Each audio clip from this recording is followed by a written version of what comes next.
नमस्कार, घटना चक्र बुक वीडियो के इस शैक्षणिक मंच पर आपका स्वागत है। हमारा उद्देश्य है ज्ञान को सरल, स्पष्ट और सुलभ रूप में आप तक पहुंचाना। आइए आरंभ करते हैं अध्ययन और सफलता की इस यात्रा को। उत्तर प्रदेश, भारत का सबसे बड़ा राज्य।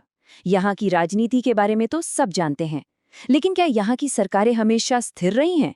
आज हम इसी सवाल का जवाब ढूंढेंगे, लेकिन सिर्फ आंकड़ों के जरिए। देखते हैं ये आंकड़े हमें शासन की क्या कहानी सुनाते हैं। तो सवाल सीधा सा है, उत्तर प्रदेश की सरकारें आखिर कितनी स्टेबल रही हैं? क्या वो अपना पूरा कार्यकाल निभा पाईं या फिर सत्ता का खेल बीच में ही पलटता रहा?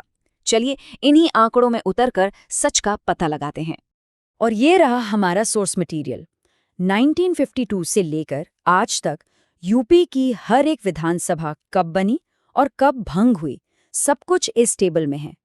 ये सिर्फ तारीखें नहीं हैं, ये यूपी की पूरी पॉलिटिकल हिस्ट्री की कहानी को अनलॉक करने की चाबी है। तो चलिए कहानी की शुरुआत से शुरू करते हैं। आज़ादी के ठीक बाद के वो पहले कुछ साल, ये वो दौर था जब एक स्थिर सरकार की, कह सकते हैं, बुनियाद रखी जा रही थी। देखते हैं कि डेटा हमें उस दौर के बारे में क्या बताता है। और देखिए, जो पहली 3 विधानसभाएं थीं, उन्होंने ज्यादातर अपना 5 साल का टर्म पूरा किया। मतलब 1952 से लेकर 1967 तक एक तरह की पॉलिटिकल स्टेबिलिटी देखने को मिली।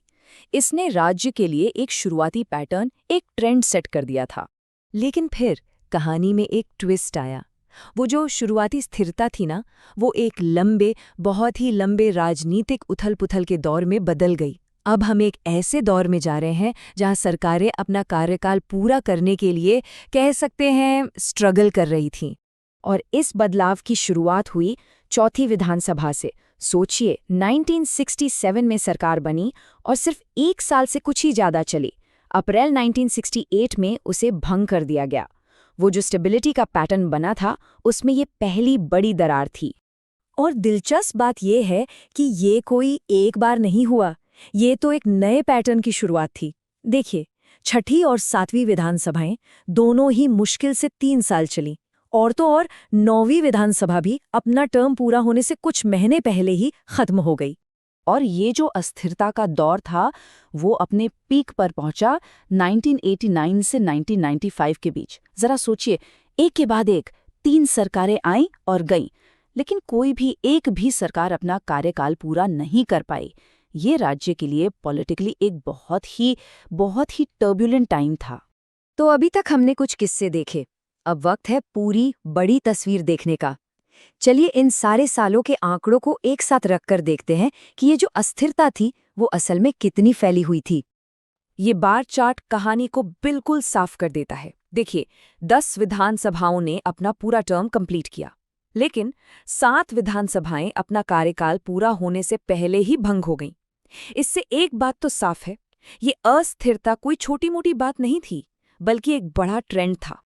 तो ये है वो बड़ा नंबर, 17 में से 7 विधानसभाएं अपना 5 साल का कार्यकाल पूरा नहीं कर पाईं। इसका मतलब जानते हैं? इसका मतलब ये है कि लगभग 40% मामलों में यूपी के लोगों ने जिस सरकार को चुना, वो अपना 5 साल का टर्म पूरा ही नहीं कर पाए। लेकिन क्या कहानी हमेशा इसी अस्थिरता के इर्द गिर्द घूमती रही? अब जरा हाल के दौर पर नजर डालते हैं। क्या ये पैटर्न टूटा? क्या स्टेबिलिटी वापस आई? चलिए देखते हैं। और यहाँ तस्वीर बिल्कुल पलट जाती है। 2002 के बाद से एक नया पैटर्न देखने को मिलता है। 14वीं, 15वीं, 16वीं और 17वीं लाइन से इन सभी विधानसभाओं ने अपना पूरा 5 साल का कार्यकाल कंप्लीट किया, बिना किसी रुकावट के। ये पिछले दौर से एक बहुत बड़ा, एक ड्रामेटिक चेंज है। तो कुल मिलाकर ये 2 बिल्कुल अलग अलग दौर की कहानी है। एक तरफ 1967 से 1995 तक का वो उथल-पुथल वाला दौर था, और दूसरी तरफ 2002 से शुरू हुआ आज का स्थिरता का दौर, जहां लगातार सरकारों ने अपना कार्यकाल पूरा किया है। ये दिखाता है कि शासन के तरीके में कितना बड़ा बदलाव आया है। और ये सारी बातें हमें आज के दौर में ले आती हैं। 18वीं विधानसभा 2022 में बनी और अभी चल रही है।